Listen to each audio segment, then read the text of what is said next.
আমার আল্লাহর মেহেরবানিতে রসুল পাকের নূরে মুস্তাফার সদকায় যারা ভেলায়াত অর্জন করেছেন, কেউ অনলি ফর আল্লাহকে ভালোবেসে হয় নাই, আল্লাহর ভালোবাসার পাশাপাশি নবীর ভালোবাসা অন্তরে ধারণ করেছিলেন বলেই বেলায়েত প্রাপ্ত হয়ে ওলিউল্লাহ হয়েছেন।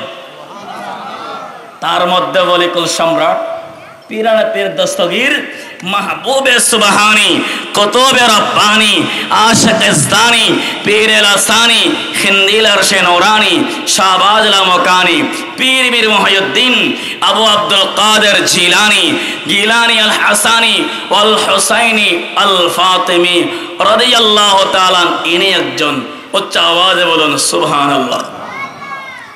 আমাকে সেই গৌসে পাক শাহী শাহে বাগদাদের একটু গোলামি করার ইশারা দিয়েছেন। প্রিয় ইসলামী ভাইয়েরা, হুজুর গৌসে পাক শাহী শাহে বাগদাদ রাদিয়াল্লাহু তাআলা সম্পর্কে আমরা বেশ আর কম সবাই জানি, ঠিক কিনা? জানি না? আমাদের মাঝে আমাদের প্রবীণ মুরব্বিয়ানে কেরাম যারা, ইনারা আমরা তো একটু সুন্দর করে বলি আলেম উলামায়ে কেরাম, কিন্তু মুরব্বিয়ানে কেরামের মধ্যে অনেকে আছেন কিন্তু ভক্তি আছে, মহব্বত আছে, কিন্তু সহজে বলে বরফি সাপ। কি হয়? ভক্তি হদে বাদে বরফি সাপ কি বলে?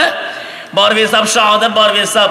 রবি ইসলামী মাস যখন বরফি সাপর ফাদিয়া হতে মহব্বত আছে কিন্তু শ্রদ্ধা আছে, অত সুন্দর করে হন্য জানার দেরি কিন্তু মহব্বতে হর হইল হরিণ কি হর মহব্বত হই ও বরফি সাপর ফাদিয়া হতে, ঠিক কিনা বলেন না? এই এক নামে আমরা যাকে বড় পীর সাহেব বলি তাকে বলা হয় ওলিকুল সম্রাট হুজুর গৌসে পাক আব্দুল কাদের জিলানী রাদিয়াল্লাহু তাআলা আন। উচ্চ আওয়াজে বলুন সুবহানাল্লাহ। হুজুর গৌসে পাক শাহী শাহে বাগদাদ রাদিয়াল্লাহু তাআলা আনহুর জন্ম হয়েছিল 471 হিজরি। সময়টা ছিল রমজান মাস, পহেলা রমজান, সুবহে সাদিকের ওয়াক্তে। হুজুর গৌসে পাক শাহী শাহে বাগদাদের বয়স 90 বছর এবং ওনার পর্দা হয়েছেন, দুনিয়ার জমিন থেকে পর্দা করেছেন 561 হিজরিতে রবিউল সানি মাসের 11 তারিখ। হুজুর গৌসে পাক শাহী শাহে বাগদাদ রাদিয়াল্লাহু তাআলা আনহু বাবার দিক থেকে হাসানি আর মায়ের দিক থেকে হুসাইনি। এই কারণে হুজুর গৌসে পাক শাহী শাহে বাগদাদ ইনি হলেন আওলাদে রাসূল, আওলাদে সাআদাত। উচ্চ আওয়াজে বলুন সুবহানাল্লাহ। যার সার্টিফিকেট আওলাদে রাসূল, এর ঊর্ধ্বে আর সার্টিফিকেট কিসের? ঠিক কিনা বলেন? যার সার্টিফিকেট আওলাদে রাসূল, ইয়াতটা বদকে আওলাদে রাসূল দাবি করতে সদরা তো না নাই, আল্লাহর রাসূল কইব দিন এর সুযোগ নাই। আউযু বিল্লাহি মিনাশ শাইতানির রাজীম। বিসমিল্লাহির রহমানির রহিম। আল আখিল্লাউ ইয়াওমাইযিন বা'দুহুম লিবা'দিন আদুও্বুন ইল্লাল মুত্তাকিন। সাদাকাল্লাহুল আলিয়্যুল আযীম ওয়া বাল্লাগানা রাসূলুহুন নাবিয়্যুল হাবিবুল কারীম ওয়া নাহনু আলা যালিকা লামিনাশ শাহিদিনা ওয়াশ শাকিরিন ওয়ালহামদুলিল্লাহি রাব্বিল আলামিন। রব্বে সাল্লি ওয়া সাল্লিম ওয়া বারিক আলাইহি। অলি দিগের রাজ মহারাজ লামদের সালাম কানি আব্দুল কাদের জিলানী। অলি দিগের রাজ মহারাজ লামদের সালাম কানি আব্দুল কাদের জিলানী। আব্দুল কাদের জিলানী রসুল পাকের তুমি পেয়ারা মাওলালির নয়নে তারা মা ফাতেমার প্রাণের দোলাল হাসান হোসাইনের জিগার পারা হাসান হোসাইনের জিগার পারা সর্বগণে গণমাহে সর্বগণে গণমাহে অগ কত বেরাব্বানি আব্দুল কাদের জিলানী ওলি দিগের রাজ মহারাজ লামুদের সালাম কানি আব্দুল কাদের জিলানী আব্দুল কাদের জিলানী। মোহতরমুল মাকাম ওয়াজিবুল ইহতিরাম যুল মাজদা ওয়াল ইহতিশাম অধিকার ঐতিহ্যবাহী সরকারহাট মির্জাপুর ইউনিয়নস্থ বড় পীর হযরতে আব্দুল কাদের জিলানী গিলানী আল হাসানী ওয়াল হুসাইনী রাদিয়াল্লাহু তাআলা আন কিবলায়ে আলম এর নামে পাকের অনুসারে স্মৃতি সংসদের ব্যবস্থাপনায় আয়োজিত আজকের এই নূরানী ইমানি রুহানি ইরফানি মাহফিলের সদরে জলসা হাজী মোশাররফ আলী জামে মসজিদের সম্মানিত ইমাম হযরতুল আল্লামা জনাবে মাওলানা মুহাম্মদ হাসানুদ্দিন আল কাদরি মুদ্দাজিল্লাহুল আলী মঞ্চ উপবিষ্ট আছেন, যিনি এতক্ষণ যাবৎ আপনাদের সম্মুখে কোরআন এবং হাদিসের আলোকে মা এবং বাবার প্রতি শ্রদ্ধা নিবেদন প্রসঙ্গে আলোকপাত করেছেন, আলোচনায় অংশ নিয়েছেন। আপনাদের এই এলাকার কৃতি সন্তান পশ্চিম মির্জাপুর কেন্দ্রীয় জামে মসজিদের সম্মানিত খতিবে মুকররম হযরতুল আল্লামা জনাবে মাওলানা হাফেজ মোহাম্মদ আফসারউদ্দিন আল কাদরি মুদ্দাজিল্লাহুল আলী ফরফরাই আরো বুজুর্গান ওলামা ইকরাম স্টেজে তশরিফ আওয়ারি হবেন। বিশেষ করে স্টেজে উপবিষ্ট আছেন অত্র এলাকার সম্মানিত মুরব্বিয়ানে কেরাম, মুসল্লিয়ানে কেরাম এবং আমার সম্মুখে বসা নওজওয়ান ভাইরা, যুবক ভাইরা, ইয়াং জেনারেশন, পর্দার আড়ালে মস্তরত মা ও বোনেরা, দূর দূরান্ত থেকে আগত নবী প্রেমিক অলি প্রেমিক ভাইরা, সকলকে জানাই আসসালামু আলাইকুম ওয়া রাহমাতুল্লাহি তাআলা ওয়া বারাকাতুহু।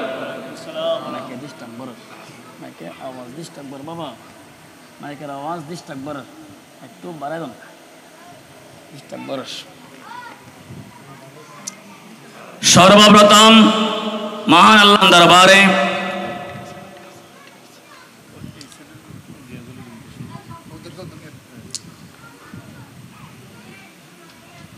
বেআত বেশুমার শুকর গুজার যে রব্বুল আলামিন আহকামুল হাকিমিন আমাদেরকে আপনাদেরকে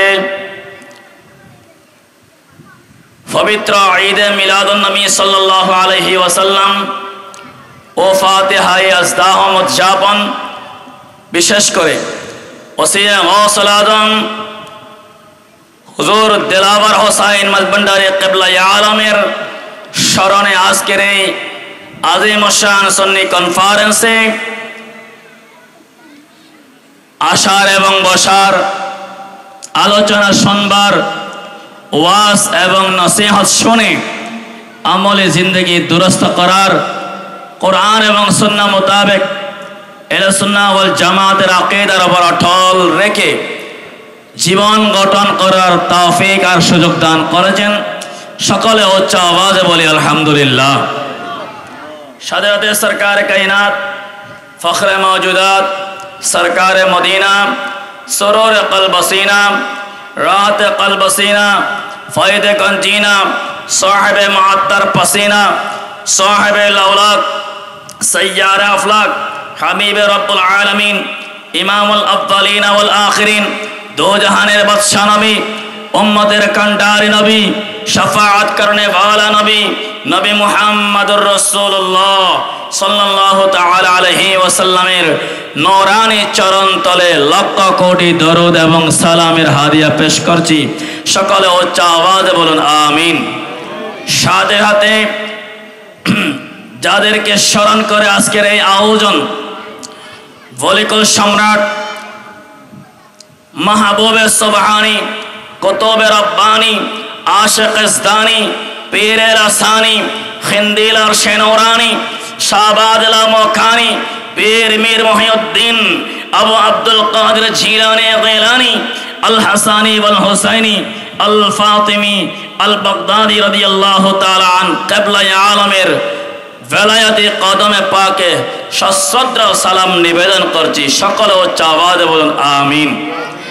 বিশেষ করে ওসিয়া গৌসুল আজম দেলাওয়ার হোসাইন মাঝভান্ডারী কিবলায়ে আলমের কদমেও সশ্রদ্ধ সালাম নিবেদন করে যারা ক্লান্ত পরিশ্রমের মাধ্যমে আজকের এই আয়োজন এই পর্যন্ত এনে সাজিয়েছেন, গুছিয়েছেন, যাদের আর্থিক, শারীরিক, মানসিক সর্ব সহযোগিতার মাধ্যমে আজকের এই আয়োজন, এই ইন্তেজাম এই পর্যন্ত এসে দাঁড়াইল, আমি সকলের সহযোগিতা আল্লাহ পাক জাল্লা শাআনহু যেন কবুল করে মহান আল্লাহ পাকের দরবারে ফরিয়াদ জানাই।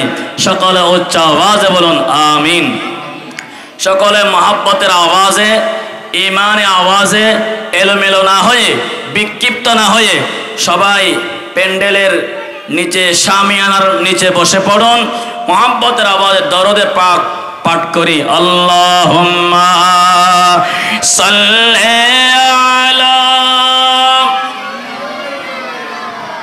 মাওলানা মুহাম্মদ ওয়া আলা আলি মাওলানা মুহাম্মদ। প্রিয় ইসলামী ভাইরা, আমার কোনো এমন এলম নেই, হেলম নেই, জ্ঞান বিভাগ বুদ্ধি নেই যা আমি আলোচনা করে আপনাদেরকে সন্তুষ্টি করতে পারবো।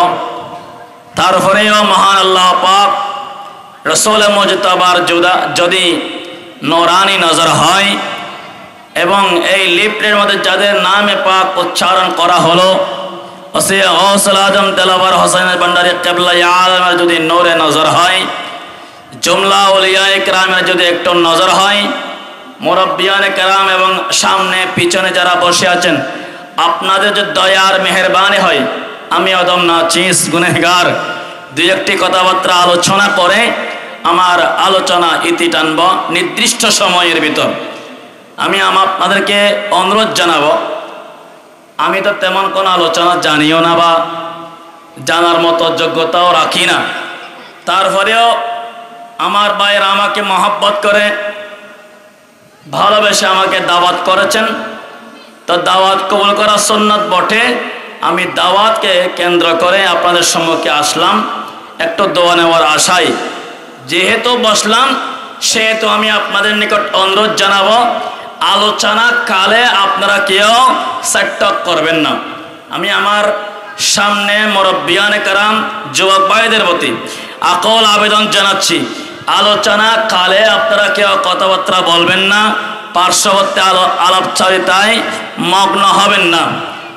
আমি আমার ব্যক্তিগত কতগুলো তবিয়ত রয়েছে, আমার ব্যক্তিগত কতগুলো হ্যাবিট, অভ্যাস আছে। সেগুলো হচ্ছে, আমি মাহফিলের মঞ্চকে নাট্যমঞ্চ বানাই না, এটা আমার স্বভাব নয়। আমরা আবল তাবল কথাবার্তা বলে কিছুক্ষণ হাসাবো, কিছুক্ষণ খাঁদাবো, এই জাতীয় বিষয়গুলো সামনে রেখে মাহফিলের স্টেজকে আমরা নাট্যের মঞ্চ আমরা বানাই না, এটা আমার তবিয়ত নয়। অতএব যতক্ষণ আলোচনা করব আল্লাহ এবং রসুলকে সন্তুষ্টি করার লক্ষ্যে গোলামিতে অংশগ্রহণ করেছি, আমিও আপনাদেরকে অনুরোধ জানাবো আপনারাও নিজেকে আল্লাহ এবং রসুলের গোলামিতে আপনাদের জীবনকে ফেদা করে দিন, মনোযোগ সহকারে আলোচনাগুলো শুনবেন। প্রিয় ইসলামী ভাইয়েরা, মাহফিল ইন্তেজামিয়া কমিটি আমাকে একটি বিষয় নির্ধারণ দিয়েছেন। সে বিষয়টি হলো ওয়ালিকুল সম্রাট পীরানে পীর দস্তগীর মাহবুব সুবহানী কুতুবে রব্বানী আশিক ইজদানী পীরে আসানি খিন্দিয়া শেনুরানি শাহবাজ আমকানি পীর মীর মুহিউদ্দিন আবু আব্দুল কাদের জিলানী গিলানী আল হাসানি ওয়াল হুসাইনি রাদিয়াল্লাহু তাআলা আনহু কিবলা আলমের জীবনী চর্চা আদর্শকে তুলে ধরার জন্য আমাকে ইশারা দিয়েছেন। যতদূর সম্ভব আমি সেদিকে আলোচনা করার ইচ্ছা পোষণ করলাম। তারই আলোকে কোরআন আল কারিমের ৬৬৬৬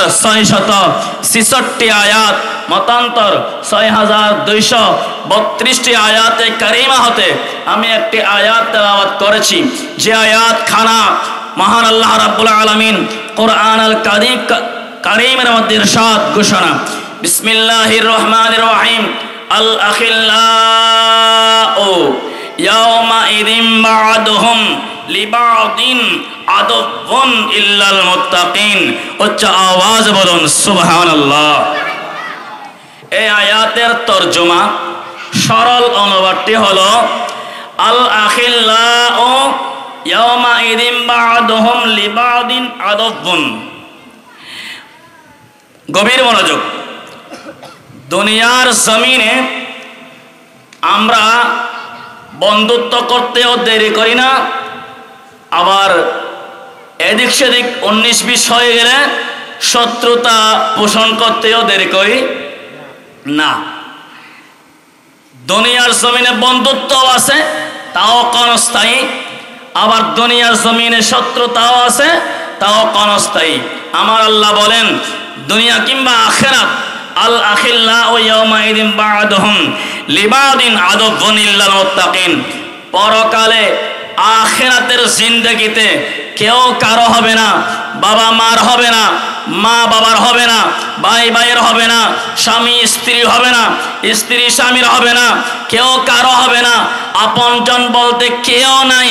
সেই কঠিন সময়ে কঠিন মুহূর্তে যেই মাত্র যারাই আপনার আপনজন হবেন তারাই হবেন ইল্লাল মুত্তাকিন, আল্লাহ ওয়ালা, দিনদার ওয়ালা, পরহেজগার ওয়ালা, তাকওয়াবান ওয়ালা। উচ্চ আওয়াজ বলুন সুবহানাল্লাহ। সুতরাং এবার আসুন তাকওয়াবান কারা, মুত্তাকি কারা। আমরা তো বললাম, আল্লাহ তো বলে দিয়েছেন যারা তাকওয়াবান, যারা মুত্তাকি, যারা দিনদার, যারা পরহেজগার, তারাই তো আখিরাতের জীবনে আমার এবং আপনার বন্ধু হবে। বাকি সবাই আদপন শত্রু হয়ে যাবে।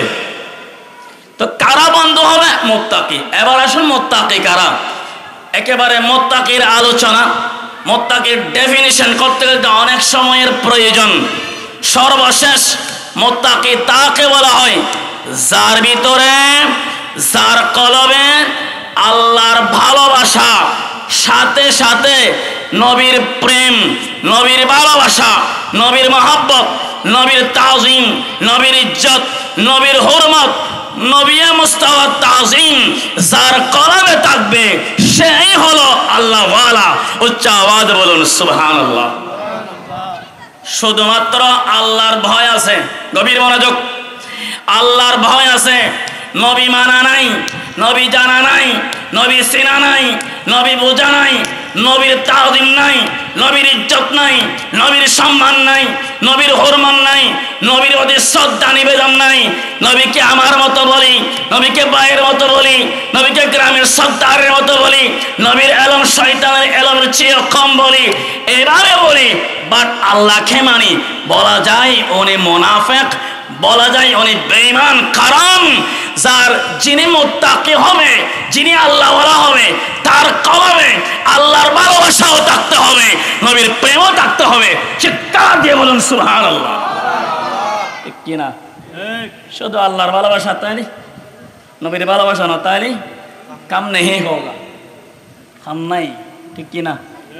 সুতরাং এই জন্য আমার আল্লাহ রাব্বুল আলামিন 26 পারা 26 নম্বর পারায় আমার আল্লাহ বলেন, ইন্না আক্রামাকুম ইনদাল্লাহি আতকাকুম, সবচাইতে আমি আল্লাহর নিকট ওই ব্যক্তি সম্মানিত দামি যে অধিক তাকওয়াবান।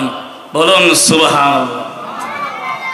সুতরাং নবীর ভালোবাসা, নবীর মহব্বত যথাযথ যেভাবে রাখা দরকার, যেভাবে থাকা দরকার, যতটুক রাখলে ইমানের দৌলত আপনার ভিতর ছিল বলে এটা প্রমাণ করা সম্ভব, ততটুকু আপনাকে নবী পাকের প্রেম আপনার কলবে থাকতে হবে। তখন আপনি ইমানদার, তখন আপনি মুত্তাকি। সেই ধারাবাহিকতায় দেখুন যারা আজ বিশ্বের জমিনে আমার আল্লাহর মেহেরবানিতে রসুল পাকের নূরে মুস্তাফার সদকায় যারা বেলায়েত অর্জন করেছেন, কেউ অনলি ফর আল্লাহকে ভালোবেসে হয় নাই, আল্লাহর ভালোবাসার পাশাপাশি নবীর ভালোবাসা অন্তরে ধারণ করেছিলেন বলেই বেলায়েত প্রাপ্ত হয়ে ওলিউল্লাহ হয়েছেন। তার মধ্যে ওলিকুল সম্রাট পীরানে পীর দস্তগীর महबूबे सुबहानी कुतुबे रब्बानी आशिक़े ज़दानी पीरे लासानी खिंदील अर्शे नौरानी शाहबाज लामकानी पीर मीर मुहय्यद्दीन अबू अब्दुल कादिर जीलानी गीलानी अल हसानी वल हुसैनी अल फातिमी रदियल्लाहु ताआला इनी एकजन। उच्च आवाज़े बोलुन सुबहानाल्लाह। আমাকে সেই গৌসে পাক শাহী শাহে বাগদাদের একটু গোলামি করার ইশারা দিয়েছেন। প্রিয় ইসলামী ভাইয়েরা, হুজুর গৌসে পাক শাহী শাহে বাগদাদ রাদিয়াল্লাহু তাআলা সম্পর্কে আমরা বেশ আর কম সবাই জানি, ঠিক কি না? জানি না? আমাদের মাঝে আমাদের প্রবীণ মুরব্বিয়ানে কেরাম যারা, ইনারা আমরা তো একটু সুন্দর করে বলি আলেম উলামায়ে কেরাম, কিন্তু মুরব্বিয়ানে কেরামের মধ্যে অনেকে আছেন কিন্তু ভক্তি আছে, মহব্বত আছে, কিন্তু সহজে বলে বরফি সাপ। কি হয়? ভক্তি হদে বাদে বরফি সাপ কি বলে? বরফি সাপ সহজে বরফি সাপ। রবি ইসলামী মাস যখন বরফি সাপর ফাদিয়া হতে মহব্বত আছে কিন্তু শ্রদ্ধা আছে, অত সুন্দর করে হন্য জানার দেরি কিন্তু মহব্বতে হর হইল হরিণ কি হর মহব্বত হই ও বরফি সাপর ফাদিয়া হতে, ঠিক কিনা বলেন না? এই এক নামে আমরা যাকে বড় পীর সাহেব বলি তাকে বলা হয় ওলিকুল সম্রাট হুজুর গৌসে পাক আব্দুল কাদের জিলানী রাদিয়াল্লাহু তাআলা আন। উচ্চ আওয়াজে বলুন সুবহানাল্লাহ। হুজুর গৌসে পাক শাহী শাহে বাগদাদ রাদিয়াল্লাহু তাআলা আনহুর জন্ম হয়েছিল 471 হিজরি। সময়টা ছিল রমজান মাস, পহেলা রমজান, সুবহ সাদিকের ওয়াক্তে। হুজুর গৌসে পাক শাহী শাহে বাগদাদের বয়স 90 বছর এবং ওনার পর্দা হয়েছেন, দুনিয়ার জমিন থেকে পর্দা করেছেন 561 হিজরিতে রবিউল সানি মাসের 11 তারিখ। হুজুর গৌসে পাক শাহী শাহে বাগদাদ রাদিয়াল্লাহু তাআলা বাবার দিক থেকে হাসানি আর মায়ের দিক থেকে হুসাইনি। এই কারণে হুজুর গৌসে পাক শাহী শাহে বাগদাদ ইনি হলেন আওলাদে রাসূল, আওলাদে সাআদাত। উচ্চ আওয়াজে বলুন সুবহানাল্লাহ। যার সার্টিফিকেট আওলাদে রাসূল, এর অর্ধে আর সার্টিফিকেট কিসের? ঠিক কিনা বলেন? যার সার্টিফিকেট আওলাদে রাসূল, ইয়াতটা বদকে আওলাদে রাসূল দাবি করে দে সদরা তো না নাই আল্লাহর রাসূল হই বলি এর সুযোগ নাই। কি রাসূল? আল্লাহর রসুল দাবি করে বলে এনারা হলো কিনে গ্যারান্টি আছে না নাই কিন্তু হুজুর গাউসে পাক শাহিন সাহেব বাগদাদ ইনি হচ্ছেন আওলাদে রসুল আওলাদে সাআদাত উচ্চ আওয়াজে বলুন সুবহানাল্লাহ হুজুর গাউসে পাক শাহিন সাহেব বাগদাদ ইনি দুনিয়ার জমিনে এসে ওলিউল্লাহ হন নাই উনি দুনিয়ার জমিনে আসার আগেও ওলিউল্লাহ ছিলেন সুবহানাল্লাহ বলবেন না গাউসে পাক শাহিন সাহেব বাগদাদ দুনিয়ার জমিনে আসার আগেও কি ছিলেন ওলিউল্লাহ ছিলেন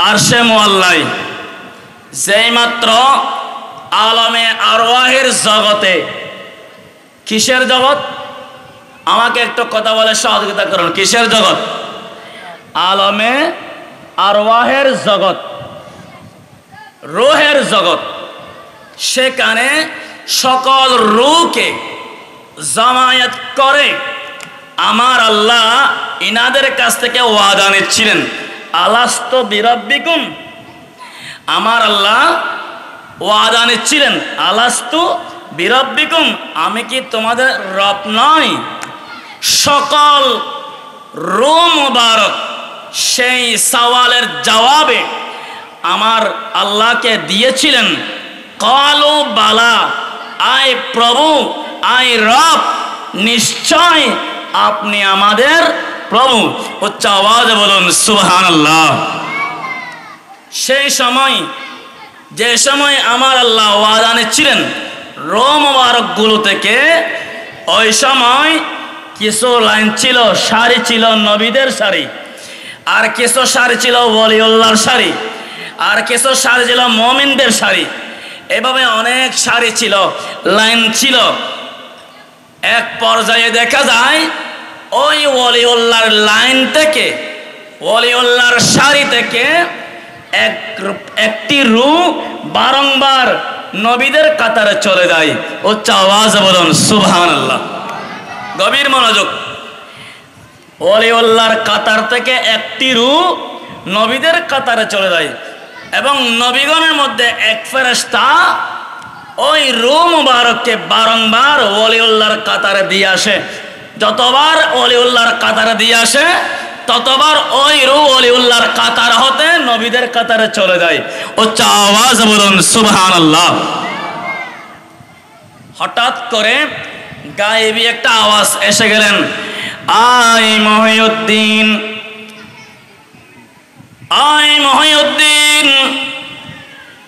তোমার নিকট নবী হওয়ার যোগ্যতা আছে তোমার কাছে নবী হওয়ার এবিলিটি আছে বাট আমি আল্লাহ তোমাকে পৃথিবীর জমিনে নবী হিসাবে প্রেরণ করব না কারণ যেখানে আমি আমার মাহবুব তৈয়ার করে ফেললাম ইমামুল আম্বিয়া রাসূলে মুজতাবা যেই মাত্র আমার মাহবুবকে আমি তৈয়ার করে ফেললাম অতএব আমি তোমাকে নবী হিসাবে প্রেরণ করব না কিন্তু তোমার কাছে নবী হওয়ার যোগ্যতা আছে আমি বলছি তোমাকে আমি পৃথিবীর জমিনে ওলিউল্লাহর সম্রাট বানিয়ে প্রেরণ করব উচ্চ আওয়াজে বলুন সুবহানাল্লাহ গায়েবী আওয়াজের মাধ্যমে যেই মাত্র এই মহিউদ্দিন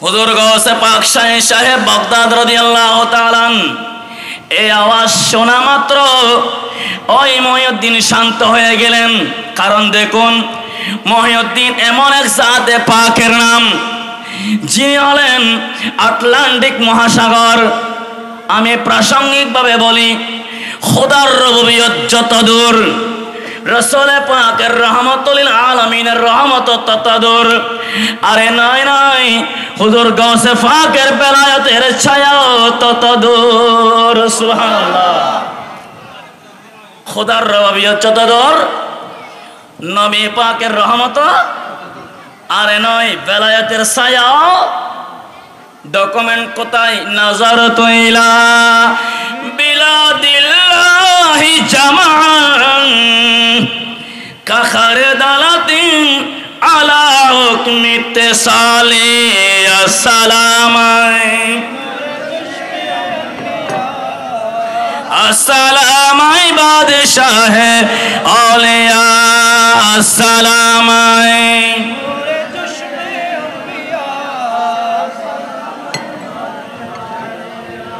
তাহলে দেখুন হুজুর গাউসে পাক শাহী সাহেব বাগদাদ ওই সময় এই কথা উনি শোনা মাত্রই শান্ত হয়ে গেলেন, নীরব হয়ে গেলেন। তাহলে দেখা যায় গাউসে পাক অনেক পিপাসু একজন ব্যক্তি, অনেক পিপাসওয়ালা একজন ব্যক্তি, জাত মুকদ্দাসা হুজুর গাউসে পাক শাহী সাহেব বাগদাদ। এই গাউসে পাক শাহী সাহেব বাগদাদ এই নিয়ামত কিভাবে পেয়েছেন জানেন? গভীর মনোযোগ। গাউসে পাক শাহী সাহেব বাগদাদ এই নিয়ামত পেয়েছেন একমাত্র আর কারো গোলামি করে নয়, দুনিয়ার কোন নেতাজের গোলামি করে নয়, কোন লিডারের গোলামি করে নয়, খুদ বহুত ইমামুল আম্বিয়ার নূরানী চরণ তলের গোলামির ফসল হুজুর গাউসে পাক শাহী সাহেব বাগদাদ ইমামুল আউলিয়া হয়েছেন। ডকুমেন্ট কোথায়? রাসূল পাক হুজুর আকরাম সৈয়দ আলম সাল্লাল্লাহু তাআলা আলাইহি ওয়াসাল্লাম মেরাজ রজনীতে যাওয়ার সময় যেই মাত্র রাসূল পাক মেরাজ রজনীতে যাচ্ছিলেন, প্রথম আসমান, দ্বিতীয় আসমান, তৃতীয় আসমান, চতুর্থ আসমান, পঞ্চম আসমান, ষষ্ঠ আসমান, সপ্তম আসমান অতিক্রম করে যেই মাত্র সিদরাতুল মুনতাহায় পৌঁছে গেলেন, হযরতে জিবরিল আলাইহিস সালাম বললেন, ইয়া রাসূলুল্লাহ, এইখান থেকে আমি একটি মাত্র এক লম্কাও যেতে পারবো না ঊর্ধ্ব জগতে, কারণ সেই পাওয়ার আল্লাহ আমাকে দেয় নাই। যদি আমি যাই তাহলে আমার 600 ডানা 600 বাঁকা জলে ভরে সরকার হয়ে যাবে। ইয়া রাসূলুল্লাহ সাল্লাল্লাহু আলাইহি ওয়াসাল্লাম, এখান থেকে আমি জিবরিল আমিন যাওয়ার কোনো সম্ভবপর নয়। এই কথা বলতে না বলতেই ওই স্থানে সিদরাতুল মুনতাহায় এমন এক জাতে মুকদ্দাসা বেহেশতের মধ্য থেকে একটি জাত এসে গেল।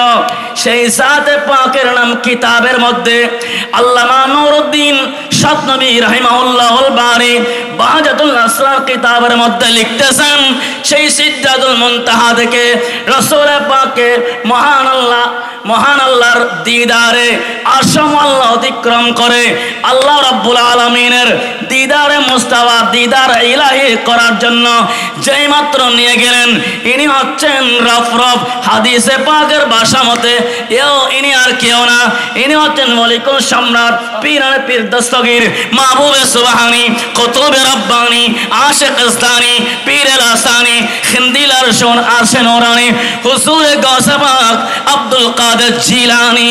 উচ্চ আওয়াজে বলুন সুবহানাল্লাহ।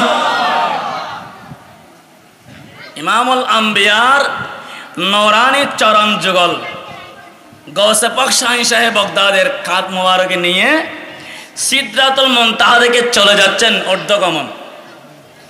যাওয়ার সময় রাসূল পাক নূরানী জবান একটি বাণী বলেছিলেন, আয় আব্দুল কাদের, আয় মহিউদ্দিন, তোমার পজিশন হবে এমন। কেমন পজিশন? যে আজ তোমার কাঁধে আমি রাসূলের নূরানী চরণ যুগল। সুবহানাল্লাহ। তোমার কাঁধে আমি রাসূল পাকের কদমে পাক, আর সৃষ্টির মাঝে তুমি আব্দুল কাদেরের কদম, পৃথিবীর সকল ওলিউল্লাহর কাঁধ মুবারকে হবে। উচ্চ আওয়াজ বলুন সুবহানাল্লাহ। আর সেই কথা গাউসে পাক শাহী সাহেব বাগদাদের জমিনে শাহে জামে মসজিদে কসিদায়ে গাউসিয়ার মধ্যে উল্লেখ করেছেন, ওয়াকুল্লু ওয়ালিদিন আলা কদমি ওয়া ইন্নী আলা কদমিন নবী বদরিল কামালি। উচ্চ আওয়াজ বলুন সুবহানাল্লাহ। রসুল পাক যে কথা বললেন হুজুর গৌসে পাককে, আর সেই গৌসে পাক শাহে বাগদাদ বাগদাদের শাহে জামে মসজিদে জুমার দিনে সেটি এলান করে দিয়েছিলেন, আয় আমার মুরিদগণ, আয় আমার নানাজানের উম্মতগণ শোনো, আমাকে আমার নানাজান বলেছিল যেদিন আমি আলমে আরওয়াহের জগৎ থেকে রফ রফ সেজে আমি আমার রসুল পাকের নূরানি কদমকে আমি আমার আব্দুল কাদের কাঁধে নিয়েছিলাম, সেই দিন আমার রসুল বলেছিলেন যে তোমার কদম আমার মতো সৃষ্টির সকল ওলিউল্লাহর কাঁধ মুবারক হবে। অতএব আমি আজকে ঘোষণা করলাম ওয়াকুল্লু ওয়ালিজিন আলা কদমি ওয়া ইন্নী আলা কদমিন নবী বদরিল কামালি। চিৎকার দিয়ে বলুন সুবহানাল্লাহ। সুতরাং সালাতুন ইয়া রাসূলুল্লাহ আলাইকুম, সালামুন ইয়া হাবিবাল্লাহ আলাইকুম, न छोटे हाथ से दा मन तुम्हारा या रसूल अल्लाह, हमेशा ये रहे कायम सहारा या रसूल अल्लाह, सलातुन या সালামুন ইয়া হাবিবাল্লাহ আলাইকুম। সম্মানিত হাজিরিন, তো আমি যে কথা বলতে চেয়েছিলাম সেটি হলো হুজুর গাউসে পাক শাহী সাহেব বাগদাদ রাদিয়াল্লাহু তাআলা প্রসঙ্গে মেরাজ রজনীতে যাওয়ার সময় আমার রাসূল যে বাণী করেছিলেন সেটি গাউসে পাক শাহী সাহেব বাগদাদ বাগদাদের শাহে জামে মসজিদে এলানের মাধ্যমে মানুষকে জানিয়ে দিয়েছিলেন। উচ্চ আওয়াজে বলুন সুবহানাল্লাহ।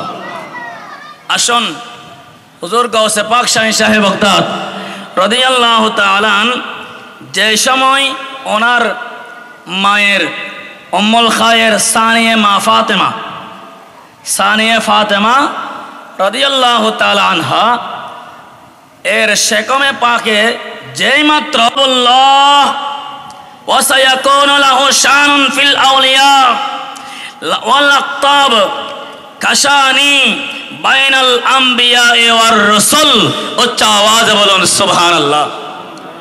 আই আবা সালেহ মুসা জঙ্গি দোস্ত কিবলাই আলম শোনো, তোমার গর্ভে যে সন্তানের আগমন হয়েছে ওই সন্তান আতাকাল্লাহ ইবনে সালিহান, উনি হচ্ছেন নেককার আওলাদে পাক, নেককার আওলাদে সাআদাত, ওয়া হুয়া ওয়ালাদি, সে আর কেউ না, সে হচ্ছে আমি রাসূল পাকের বংশধর। উচ্চ আওয়াজে বলুন সুবহানাল্লাহ। ওয়া মাহবুবি, ওই সন্তানকে আমি রাসূল মহব্বত করি, আমি রাসূল ভালোবাসি। ওয়া মাহবুবুল্লাহ, আমার আল্লাহ তাকে ভালোবাসে। উচ্চ আওয়াজে বলুন সুবহানাল্লাহ। ওয়া সায়াকুনু লাহু শানুন, অচিরেই ওই সন্তানের মর্যাদা, ওই সন্তানের শানমান আউলিয়ায়ে কেরামের মাঝে এমন হবে কাশানি বাইনাল আম্বিয়ায়ে ওয়ার রাসূল, যেভাবে নবীগণ এবং রাসূলগণের নিকট আমি রাসূলের পদমর্যাদা, আমি রাসূলের শানমান, সেইভাবে তোমার এই আওলাদের শানমান আউলিয়ায়ে কেরামের মাঝে তেমনি ভাবে হয়ে যাবে। উচ্চ আওয়াজে বলুন সুবহানাল্লাহ। তাহলে দেখুন হুজুর গাউসে পাক শাহী সাহেব বাগদাদ উনি দুনিয়ার জমিনে এসে কি হয় নাই, ওলিউল্লাহ হয় নাই, উনি আলমে আরওয়াহের জগতেও কি ছিলেন, ওলিউল্লাহ ছিলেন। এবং রাসূল পাক দুনিয়ার জমিনে আসার আগে আবু সালেহ মুসা জঙ্গি দোস্ত কিবলাই আলমকে শুভ সংবাদ দিয়েছেন সে গাউসে পাক শাহী সাহেব বাগদাদ প্রসঙ্গে। এবং সে হুজুর গাউসে পাক শাহী সাহেব বাগদাদ রাদিয়াল্লাহু তাআলা যেই দিন আসছিলেন সেই দিন কারামত দেখাইছেন তাও নয়, হুজুর গাউসে পাক শাহী সাহেব বাগদাদ মায়ের পেটে থাকাকালীন সময়েও কারামত প্রকাশ পেয়েছে। সুবহানাল্লাহ, ডং করে হও না। গাউসে পাক শাহী সাহেব বাগদাদ মায়ের পেটে থাকাকালীন সময়েও কি পেয়েছেন, কারামত প্রকাশ পেয়েছেন। এক বন্ড ফকির আর তো বন্ড আছে না নাই? কেন ডগরি হ না বাবা? আর তো বন্ড আছে না নাই? আর বন্ডর পক্ষে না বিপক্ষে? কেন ডগরি হন না? আর বন্ডর বিপক্ষে, কিন্তু বরহক যেগুন এগুলোর পক্ষে, ঠিক কিনা হন? আয়ুন এক বন্ড ফকির হুজুর গৌসে পাক শাহী সাহেব বাগদাদের আম্মা জানের দুয়ারে গেলেন খায়রাত নেওয়ার জন্য, ভিক্ষা চাওয়ার জন্য। হুজুর গৌসে পাক শাহী সাহেব বাগদাদ রাদিয়াল্লাহু তাআলা আনহুর আম্মা জান অনেক পর্দানশীল মহিলা ছিলেন, পর্দা পশিরা ছিলেন। তখন ওই বন্ড ফকিরকে খায়রাত দেওয়ার জন্য হাত বাড়িয়ে দেওয়া মাত্রই বন্ড ফকিরের কলবে, বন্ড ফকিরের অন্তরে খারাপ খেয়াল ছিল, কুমন্ত্রণা খেয়াল ছিল যে উনি একটু কি করবে, ভিন্নভাবে আমার গৌসে পাক শাহী সাহেব বাগদাদের পর্দা লুণ্ঠন করবে, পর্দাকে নষ্ট করবে। এমন খেয়াল আসা মাত্রই এই বিষয়টা হুজুর গৌসে পাক শাহী সাহেব বাগদাদ রাদিয়াল্লাহু তাআলা আনহু মায়ের পেটে থাকা অবস্থায় তার অজানা ছিল না, তার অদেখা ছিল না। দেখা মাত্রই বাঘের সুরত ধরে ওই মায়ের পেট থেকে বেরিয়ে, বাঘের সুরতে বেরিয়ে বন্ড ফকিরকে বক্ষণ করে খেয়ে ফেলে পৃথিবীর জমিন থেকে আবার লোকায়িত হয়ে গেলেন। এক দ্বিতীয় আরেকটি ঘটনা, হযরতে গৌসে পাক শাহী সাহেব বাগদাদের আম্মা জানের অনেক আশা পিপাসা ছিল। সামনে একটা আঙ্গুরের গাছ ছিল। আমি আলোচনাগুলো এদিক সেদিক না বলে সরাসরি বলছি, বক্তা এসে গেলে আর বলা যাবে না। তো যাক, যে বিষয়টা বলতে চেয়েছিলাম সেটি হলো, সামনে একটা আঙ্গুরের গাছ ছিল। ওই আঙ্গুরের গাছ থেকে একটা আঙ্গুর খাওয়ার ইচ্ছা পোষণ করেছেন।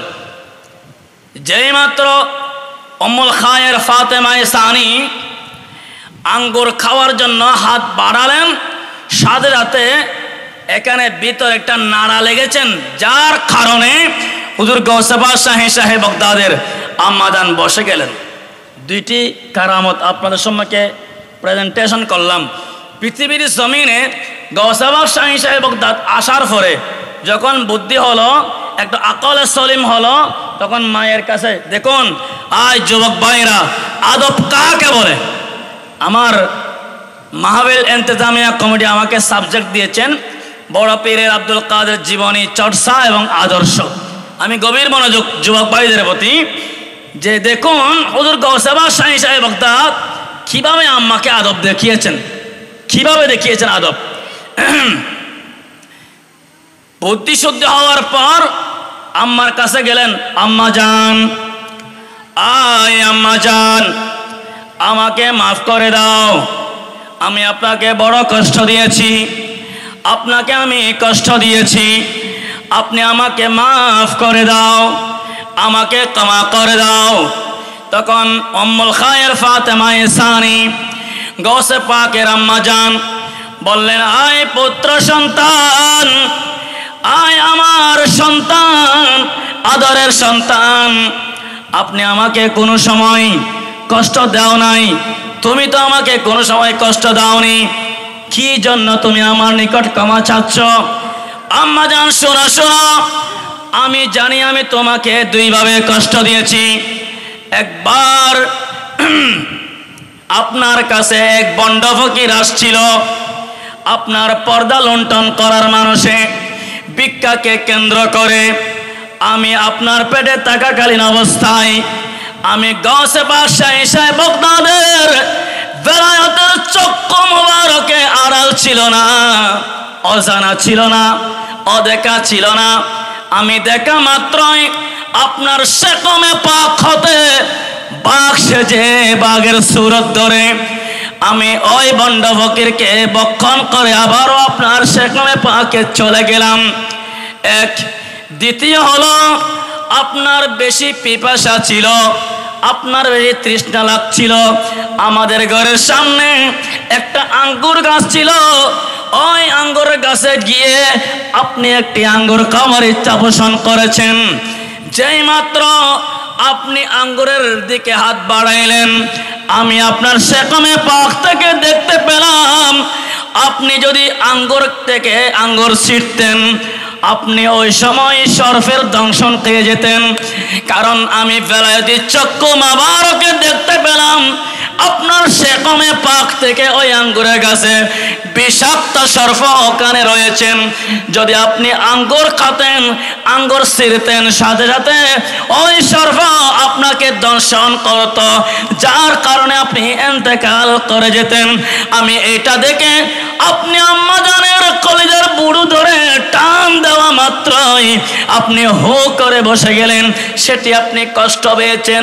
আম্মাজান আমাকে মাফ করে দাও।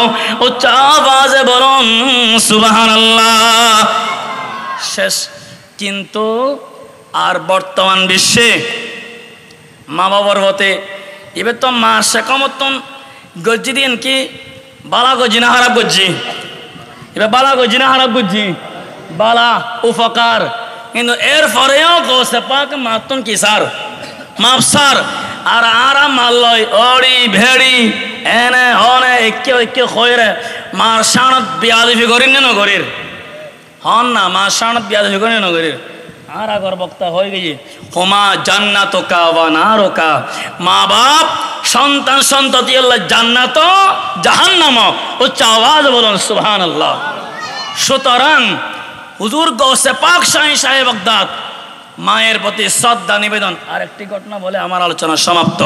সেটি বলবো, তাও ইবরত শিক্ষা হাসিল করার জন্য। সেটি কি যে হুজুর গৌসে পাক শাহী সাহেব বাগদাদ রাদিয়াল্লাহু তাআলা যখন উপনীত বয়সে উপযুক্ত বয়সে উপনীত হলেন, সেই সময় বাগদাদ পাড়ি দিচ্ছিলেন উচ্চ শিক্ষায় শিক্ষিত হওয়ার জন্য।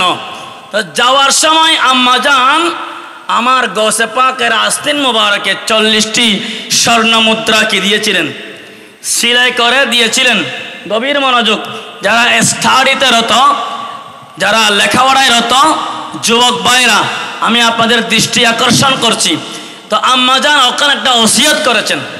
সেই ওসিয়তটা কি, যে বাবা যেখানে যাও, যে স্থানে যাও, যতই বিপদ আসুক, যতই মুসিবত আসুক, সত্য কথা বলো, সদা সত্য কথা বলো, মিথ্যার আশ্রয় নেবে না। উচ্চ আওয়াজ বলুন সুবহানাল্লাহ। সেই সময় যাওয়ার সময় একটা কাফেলা ছিল। কাফেলার সাথে যেতে যেতে অনেক দূর যাওয়ার পর, সেই সময় তো আর এই সময় এভাবে লাইটের ব্যবস্থা, মিডিয়ার ব্যবস্থা ছিল না, অন্ধকারের যুগ। সেই সময় হেঁটে হেঁটে যাচ্ছেন, প্রতিমধ্যে ডাকাতের দল পেয়েছেন। ডাকাতের সর্দার এক পাশে বসে আছেন, ডাকাতের সেলারা, ডাকাতের ডানে বামে যারা থাকে, ইনারা সবাইকে তল্লাশি করে যা পেয়েছেন তা নিয়ে ফেলেছেন। নেওয়ার পর দেখা গেল আর কেউ নাই, সেই মাত্র হুজুর গৌসে পাক শাহী সাহেব বাগদাদ রাদিয়াল্লাহু তাআলা নিচ থেকে ডাকাতের সর্দারের কাছে গিয়ে বললেন, আয় আল্লাহর বান্দা, আমার আম্মা আমাকে আস্তিনের নিচে, বগল নিচে আস্তিনের জামার সাথে সিলাই করে 40টি স্বর্ণ মুদ্রা আমাকে দিয়েছেন। আয় আল্লাহর বান্দা, চাইলে সেগুলো নিতে পারো। এই কথা বলার মাত্রই ডাকাতের সর্দার তাজ্জুব হয়ে গেলেন, অবাক হয়ে গেলেন। কি আশ্চর্যের ব্যাপার, মানুষ স্বর্ণ চাঁদি রাখলেও গোপন রাখে যাতে আমরা নিয়ে ফেলবো এই বয়ে, কিন্তু আর এই বাচ্চা, এই শিশু, এই যুবক কিছু না বই করে, কিছু না বই না করে, আল্লাহ এবং রসুলকে অন্তরে ধারণ করে। উনি সত্য কথা বলে দিচ্ছে, উনি কোন জাতে মুকদ্দাসা, কোন পরিবারের সন্তান। ডাকাতের সর্দারের দেমাকের মধ্যে পরিবর্তন, ইনকিলাব আসতে লাগলো। আস্তে আস্তে এক পর্যায়ে তখন ওই যুবককে বললেন, ও যুবক আব্দুল কাদের, তুমি কেন সত্য কথা বলেছ আমাকে বলো। তখন এই কথা বলার পর হুজুর গাউসে পাক শাহী সাহেব বাগদাদ রাদিয়াল্লাহু তাআলা বলেন, আয় আল্লাহর বান্দা শুনো, যেই মাত্র আমি উচ্চ শিক্ষায় শিক্ষিত হওয়ার জন্য পাড়ি দিচ্ছিলাম, এই ডাকাত দলের সাথে, এই কাফেলার সাথে আমি যাচ্ছিলাম, আমার আম্মা আমাকে ওসিয়ত করেছেন, যতই বিপদ আসুক না কেন, যতই মুসিবত আসুক না কেন, আমাকে সত্য কথা বলার জন্য ওসিয়ত করেছেন। আমি আম্মাজানের শ্রদ্ধা করতে, আম্মাজানকে ভালোবাসি, আম্মাজানকে মহব্বত করি, আম্মাজানের ওসিয়তকে পালন করাতে আমি সত্য কথা বলে দিলাম, গোপন রাখলাম না। এই কথা বলা মাত্রই ডাকাতের সর্দার সহ 40 জন ডাকাতের মেধার মধ্যে, দেমাকের মধ্যে পরিবর্তন আসা মাত্রই সাথে সাথে হুজুর গাউসে পাক শাহী সাহেব বাগদাদের কদমে লুটে পড়ে কলমা পড়ে আবার ঈমান শুধরে মুসলমান হয়ে গেল। উচ্চ আওয়াজে বলুন সুবহানাল্লাহ। বাহাজাতুল আসরার কিতাবের মধ্যে লিখতেছেন, সেই 40 জন ডাকাত এক একজন জামানার কুতুব আবদাল হয়েছেন। উচ্চ আওয়াজ বলুন সুবহানাল্লাহ। শেষ আমি এখান থেকে এই বিষয়টা বোঝাতে চাই যে হুজুর গাউসে পাক চাইলে তো স্বর্ণ মুদ্রা লুকিয়ে রাখার জন্য মিথ্যার আশ্রয় নিতে পারতেন, কিন্তু মিথ্যার আশ্রয় নিলেন না, বরং উনি সত্য কথা বলেছেন। এই জন্যে আদ-দুরুসুল আরাবিয়া প্রত্যেকটা ক্লাসের মধ্যে আছে, as-সিদকু ইউনজি ওয়াল কিযবু ইউহলিক।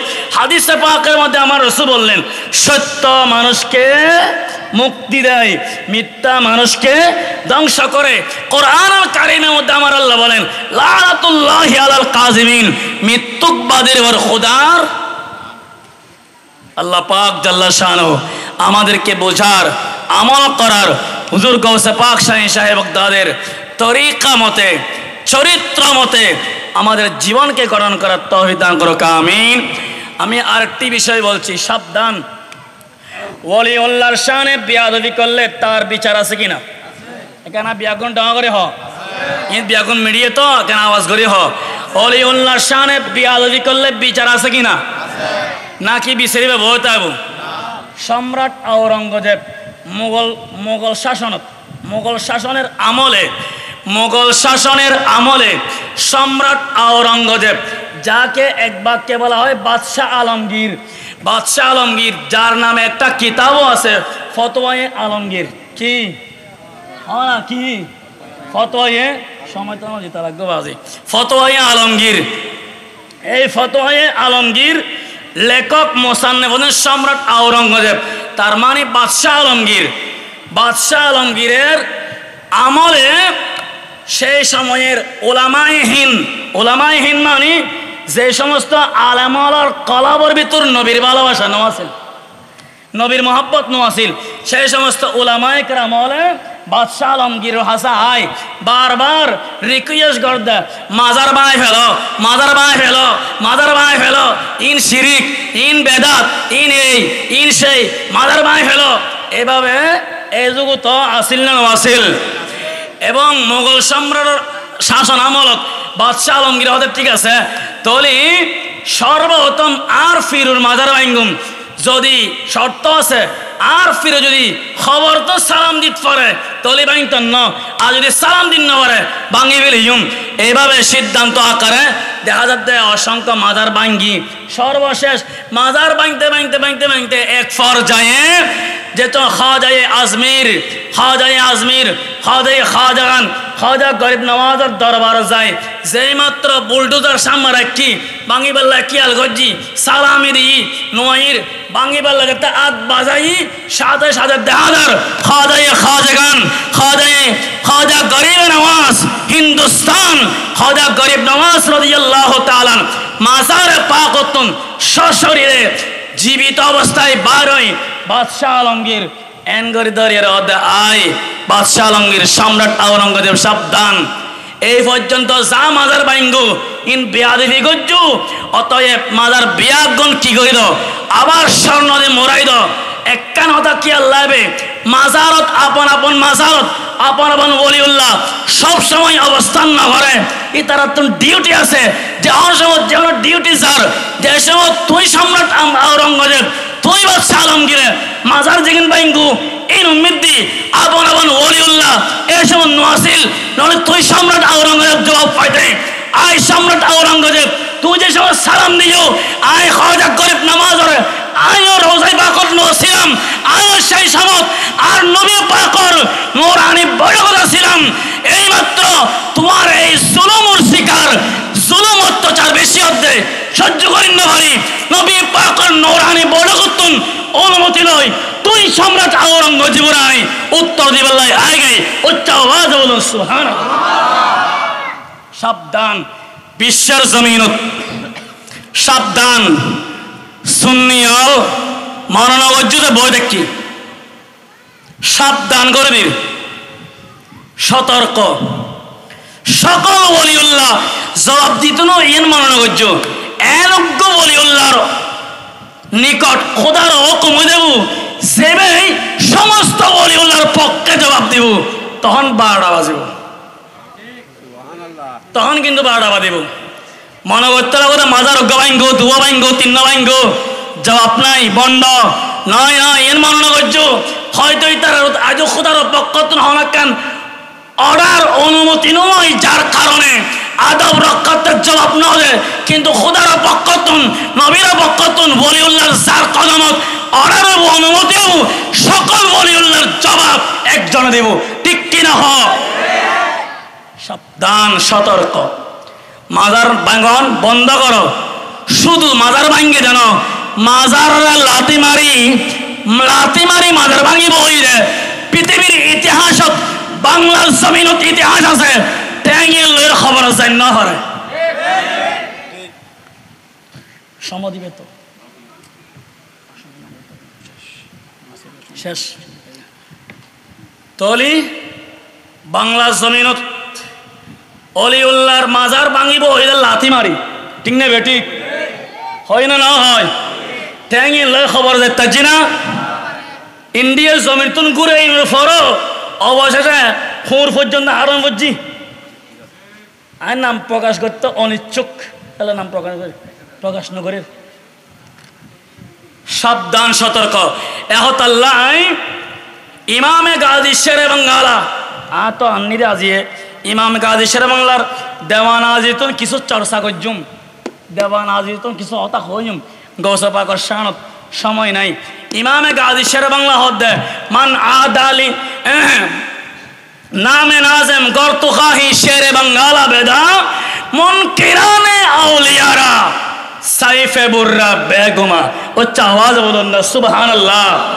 আর হাদিসে কুদসি রাখে মান আদালি ওয়ালিজান ফাকাদ আযানতুহু বিল হারবি ওয়ালিউল্লাহর সাথে যারা দুশমনি রাখে শত্রুতা রাখে বিয়াদবি করে গুস্তাখি করে আমার আল্লাহ হাদিসে কুদসির মধ্যে বলেছেন সাবধান সতর্ক আমি আল্লাহর সাথে যুদ্ধ যদি করতে চাও ওলিউল্লাহর সাথে বিয়াদবি করো সুতরাং যারা ওলিউল্লাহর সাথে বিয়াদবি করে তারা বিয়াদবি করে না বরং আল্লাহর সাথে যুদ্ধ করে এই জন্য ইমামে গাজী শেরে বাংলা বললেন নামে নাজেম গর্তুখাহি শেরে বাঙ্গালা বেদা মন কিরানে আউলিয়ারা সাইফে বুর্রা বেগুমা সাবধান ওলি বিদ্বেষীদের জন্য আমি শেরে বাংলা দাঁড়ালো তলোয়ার আল্লাহ পাক জাল্লা শানু বুঝিবে তৌফিক তো কামিন হয় নবীর পথে ওলিউল্লাহর পথে শরীফের জীবন নাম গঠন করিবে তৌফিক তো কামিন হয় না